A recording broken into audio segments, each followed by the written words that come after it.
If you want to know the best spots to farm Rosary Beads in the entire game, you are in the right place. I've spent a lot of days hunting and optimizing these 4 farming methods so I can give you the fastest and most efficient spots that will not waste your precious time. Following these methods will let you earn a whopping 14k plus to almost 23k of Rosary Beads per hour for your buying needs. Like for example, the optimized Grand Bellway spot in Act 2, which will allow you to farm 2 castle guards with lightning fast speed. Endgame tools will make this spot ideal, perfect to grab quick cash, especially since the farming spot is located near a bell station. The main damaging tool for this method is the Conch Cutter, an easy to use tool that deals continuous damage and powered up by a level 4 crafting kit and a level 3 pouch. Poly pouch is simply non-negotiable, so your tools can inflict poison on targets, which is additional damage over time. One of the yellow tools in this build is the Shard Pendant, so we can sustain the cost of our red tools for this specific method.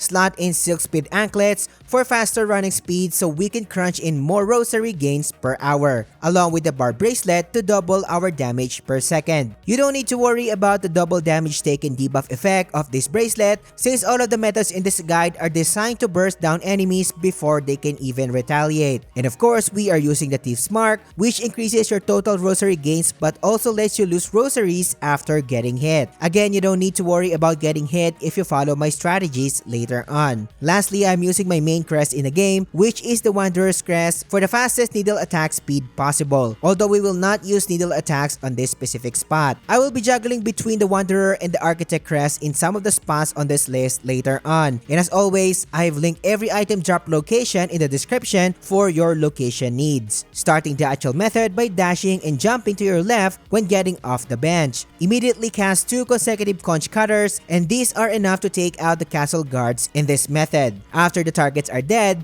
get the drops and head back to the bench to reset the run, rinse and repeat. I've tested a lot of tools for this spot, but the Conch Cutter provided the best results so far, while also retaining its cost efficiency. And each run takes a lightning speed of 13 to 15 seconds with reset loading times included and gives you 46 rosary beads and 9 to 10 shards per run. Do this method consistently for an hour and we are looking at an almost 13k rosary beads per hour. I know a lot of people love to grind in this spot, and if you are one of them, you might want to consider this advice. I will touch on mild spoilers on this one, so consider this as a warning. Keeping the spoilers to a minimum, but when Act 3 comes, there will be drastic changes to your environment, and most of the best spots in the game will severely affected. And the Grand Bellway spot is sadly no longer accessible in Act 3, so make use of it during Act 2 if you really love farming in this spot.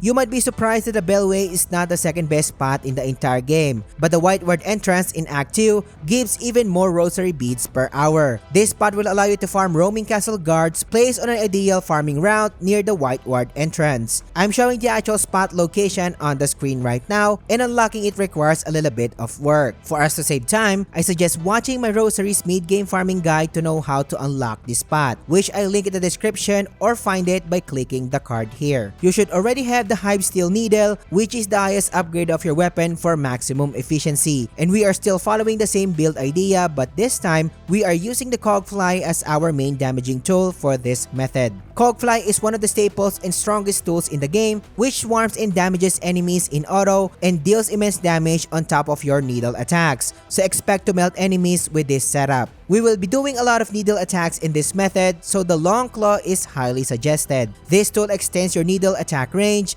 so you can hit enemies faster, especially if the Wanderer's Crest is equipped. You can also take advantage of the Whiskfire Lantern, which summons Homing Fireball for additional automatic damage on top of your Cogflies. This is perfect if you're still adjusting to this spot and lets you maintain the damage per second. Start the actual method by summoning 4 Cogflies and dashing to your left to exit the bench area. Hit the first castle guard with a dash attack, followed up with a pogo or a downward slash attack. By doing this, you can deal 2 light speed hits and be launched into the air to finish the second enemy with more downward slashes. Get all of the rewards and head to the next area. Dash until you see our next targets, and do the same dash and pogo attack combination or opener while transitioning to normal attacks. During this period, your Cogflies are also dealing continuous damage, so runs will quickly end in no time. pick up all of the drops and head back to the bench to reset the run, rinse and repeat. Each run usually lasts around 25 to 27 seconds with reset loading times included and gives you 102 Rosary Beads and 21 to 23 shards per run. 21 to 23 shards per run can easily make up for the cost of the 4 cogflies you summon. But the best part is, it will take a while for them to expire, so you will be gaining shards instead.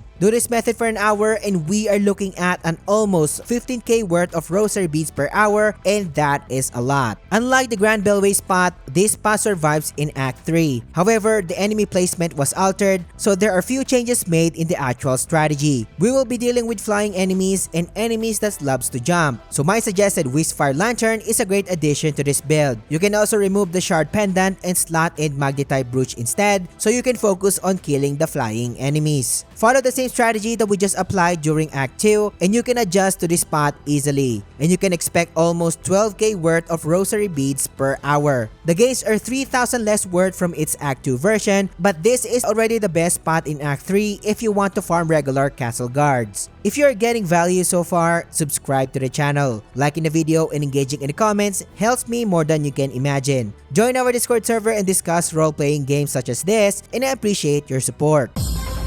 If you find the previous spot crazy, nothing can beat the Songclave Giant spot, which can give you a mind-blowing 21k to 23k worth of Rosary Beads per hour. There is no doubt that this is a god tier spot. However, after the recent patch, I have encountered bugs that may affect your farming runs as well when using this method. So I have prepared different builds for you to potentially solve the issue. This spot can be accessed when you unlock and complete the High Halls area of the Citadel, and we will be running a specific route leading to the first shrine or to the Songclave bench. I will be suggesting my main build as usual, which is the Wanderer's Crest, and it follows the same idea as the previous builds that we just talked about so far. I just changed the Shard Pendant to Magnetite Brooch so we can get the drops in the fastest time possible without worrying about it and focus on offensive strategies for maximum gains. Don't mind the extended pull in here and you can leave the slot blank if you want to. Summon your cogflies and start the bench in High Halls. Exit on your left and drop down to the nearest exit to the long hallway. Head to your right and quickly pull off a dash attack on the first giant and do a downward thrust. By quickly pushing the needle attack button as fast as you can deal as many as 4 to 5 hits right off the bat before the enemy gets to its attacking position. Dash to your right until you find the next enemy and do the same exact strategy. Remember, dash attack, pogo or downward thrust, and then do the aerial to normal ground attacks. In 5 to 6 hits, the giant will die, leaving it no chance to counter. After the second giant, stop and magnetize all of the Rosary Beads before heading to the nearest exit. Do a dash and jump, and then cast the Clawline skill to skip the cogwork area. In the next hallway, we have a total of 3 giants to farm, and no changes were made in the strategy. Repeat the same tactics until the third giant in this area is dead, but make sure to stop for a while before heading to the nearest exit to get the drops. Access the bench in Songclave to respawn the targets to continue your farming runs. What I usually do is do the farming route backwards with the exact strategy that I just showed you in the previous run. This may take a couple of practice sessions at first, but once you get used to it, you will be farming loads and loads of rosaries. After all 5 giants are dead, rest on the bench of High Halls to respawn the key targets so you can circle back to Songclave. A single run from one bench to another usually lasts with lightning fast 43 to 45 seconds and gives you a whopping 275 Rosary Beads per run. Do this method for an hour and we are looking at a mind-blowing almost 23k worth of Rosary Beads per hour. Truly the best spots in the entire game. One thing to note is that you will never gain shards by doing this method, but because of your godly gains per hour, you can easily offset the losses of the shards by buying a shard bundle in Bellheart, which only costs 50 each. Also, the cogflies last for a while even after multiple runs, given they don't bug out and disappear, so you'll be getting the most out of your used shards per cogfly summon.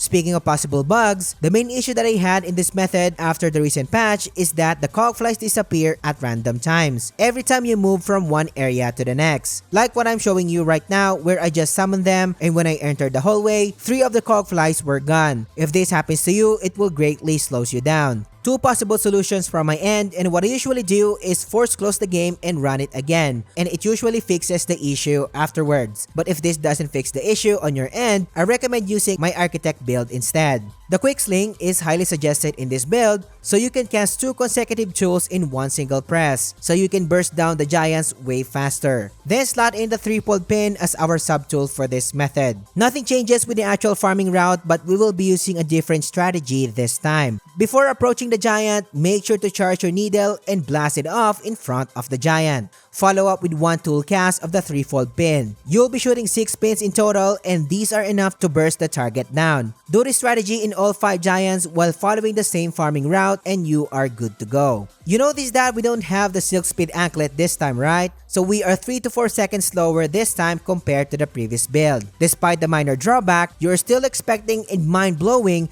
21k worth of Rosary Beads per hour. The sad thing about this spot is that it is pretty useless in Act 3, so you should be getting as much as you can in Act 2. Without spoiling too much, you are now down to 2 giants instead of 5, and the placement is totally horrible in Act 3. Farming at least 1 giant and heading back to the high holes bench area will only give you almost 9k worth of Rosary Beads per hour. So if you value your time, I suggest avoiding this spot at all costs.